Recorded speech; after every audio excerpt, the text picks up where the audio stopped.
He continued to write frequently, sending me large specimens of an epic poem, which he was then composing, and desiring my remarks and corrections. These I gave him from time to time, but endeavored rather to discourage his proceeding. This is Ben Franklin, the autobiography of Ben Franklin. Who are we even talking about? I'm not for sure, but there's a Mrs. T. Uh-oh. Mrs. T. So you got a Mr. T and Mrs. T. Okay, it just says T and then it's got a dash. So it could be Mrs. Townsend, Mrs. Talgayita, Mrs. Tecumseh, Mrs. T. Ben Franklin, page 31, page 30, the autobiography of. Carrying on. These I gave him from time to time, the remarks and corrections, but endeavored rather to discourage his proceeding. One of Young's satires was then just published. I copied and sent him a great part of it, which set in a strong light the folly of pursuing the muses with any hope of advancement by them. All was in vain. Sheets of the poem continued to come by every post. In the meantime, Mrs. T, having on his account lost her friends and business, was often in distresses, and used to send for me, and borrow what I could spare to help her out of them.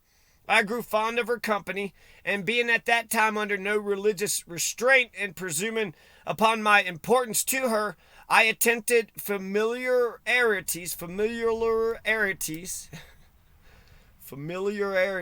another erratum. What's up with these words? Erratum, an error in printing or writing, especially such an error noted in a list of corrections and bound into a book, which she repulsed with a proper resentment, and acquainted him with my behavior. This made a breach between us, and when he returned again to London, he let me know he thought I had canceled all the obligations he had been under me. So I found I was never to expect his repaying me what I had lent to him or advanced for him. This, however, was not then of much consequence, as he was totally unable, and in the loss of his friendship I found myself relieved from a burthen. I now began to think of getting a little money beforehand, and expecting better work, I left Palmer's to work at Watts, near Lincoln's Inn Fields, a still greater printing house. Here I continued all the rest of my stay in London. I attempted familiarities. So that's how he says that he came onto her, he tried to make a move, he tried to kiss her, tried to touch her hand, he tried to what? But this is the reason why some people banned the autobiography of Ben Franklin. Some people are going to ban the autobiography of Ben Franklin because of this tiny little episode. Myself and 503 will be 98. No report. Back to 10-8. Now I want to read some of the Starr report. In 1995, November 15th, why would we don't want the government to shut down?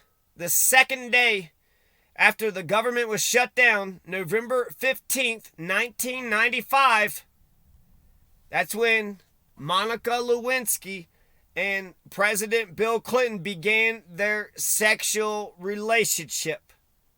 Monica Lewinsky had entered the White House at 1:30 p.m. She left sometime thereafter, but the White House records don't show the time. And then she's going to re-enter at 5:07 p.m. and then departed at 12:18 a.m. on November 16th. The president was in the Oval Office, or the Chief of Staff's office, where Miss Lewinsky worked during the furlough for almost the identical period that Miss Lewinsky was in the White House that evening, from 5:01 p.m. on November 15th to 12:35 a.m. on November 16th. So essentially, just 12 minutes later, 17 minutes later, Bill Clinton goes in at 5:01. Monica goes in at 5:07 p.m. Then she leaves, the first one to leave, at 12:18 a.m. 7 hours later, over 7 hours later, what were they doing for 7 hours?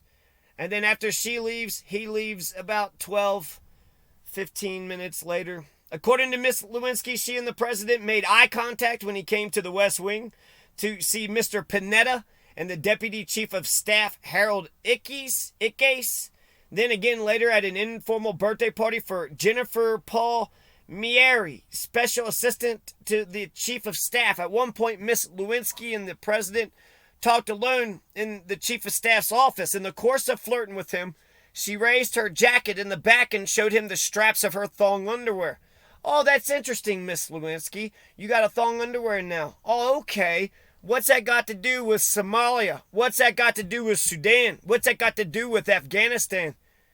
But her thong underwear extended above her pants. En route to the restroom at about 8 p.m., she passed George Stephanopoulos' office. The president was alone inside. This is Bill Clinton. He beckoned her to enter. She told him that she had a crush on him. He laughed, then asked if she would like to see his private office. Through a connecting door in Mr. Stephanopoulos' office, they went through the president's private dining room toward the study off the Oval Office. Miss Lewinsky testified. We talked briefly and sort of acknowledged that there had been a chemistry that was there before and that we were both attracted to each other and that he asked me if he could kiss me. Miss Lewinsky said yes. In the windowless hallway adjacent to the study, they kissed. Before returning to her desk, Miss Lewinsky wrote down her name and telephone number for the president at about 10 p.m. In Miss Lewinsky's recollection, she was alone in the Chief of Staff's office and President Bill Clinton approached. He invited her to rendezvous again in Mr. Stephanopoulos' office in a few minutes, and she again agreed. Asked if she knew why the president wanted to meet with her, Miss Lewinsky testified, I had an idea. They met in Mr. Stephanopoulos' office and went again to the area of the private study. This time the lights in the study were off.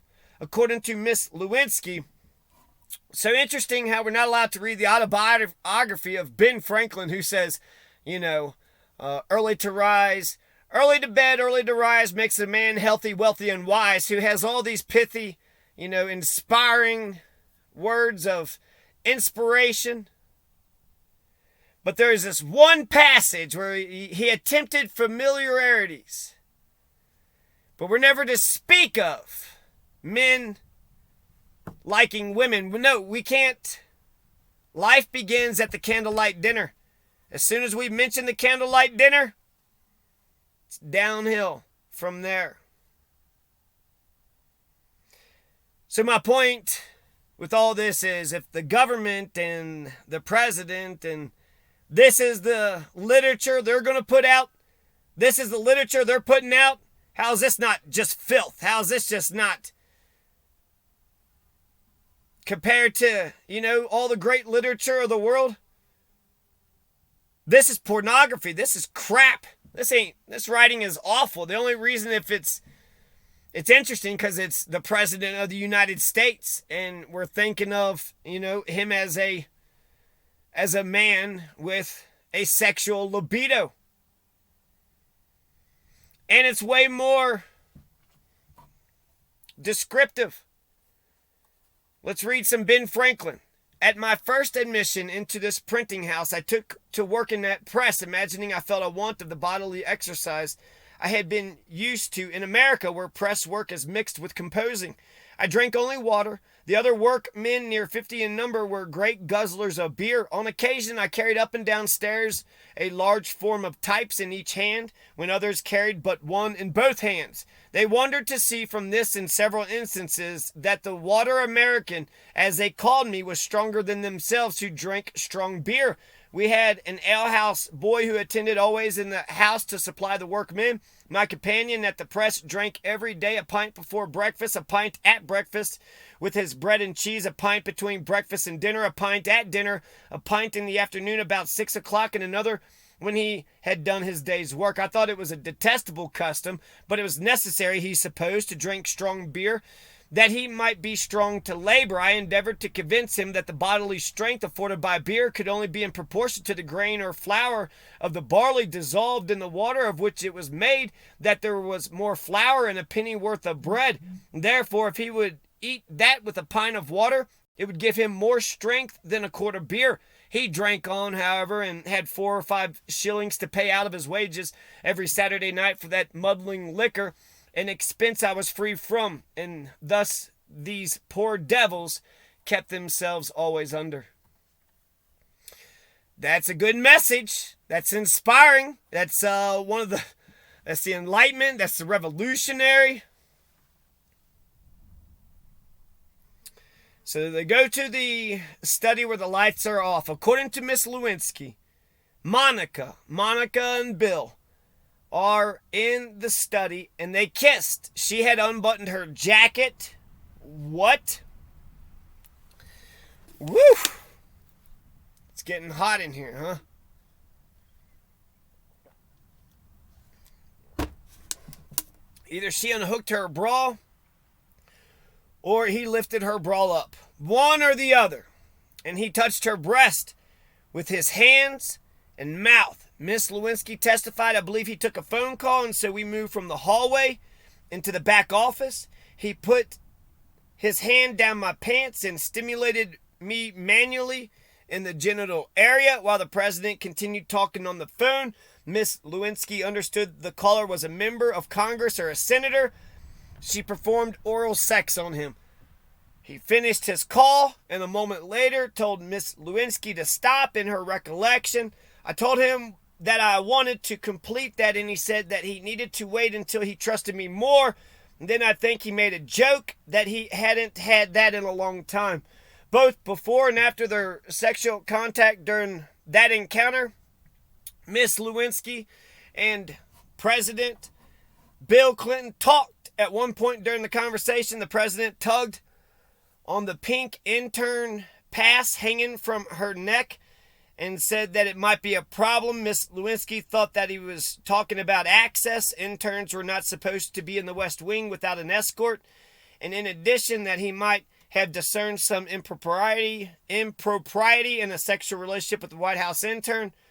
White House records corroborate details of Miss Lewinsky's account. She testified that her November 15th encounters with the president occurred at about 8 p.m. and 10 p.m. and that in each case, the two of them went from the Chief of Staff's office to the Oval Office area. Records show that the president visited the Chief of Staff's office for 1 minute at 8:12 p.m. and for 2 minutes at 9:23 p.m. in each case, returning to the Oval Office. She recalled that the president took a telephone call during their sexual encounter. She believed that the caller was a member of Congress or a senator. White House records showed that after returning to the Oval Office from the Chief of Staff's office, the president talked to 2 members of Congress, Representative Jim Chapman from 9:25 p.m. to 9:30 p.m. and Representative John Tanner from 9:31 p.m. to 9:35 p.m.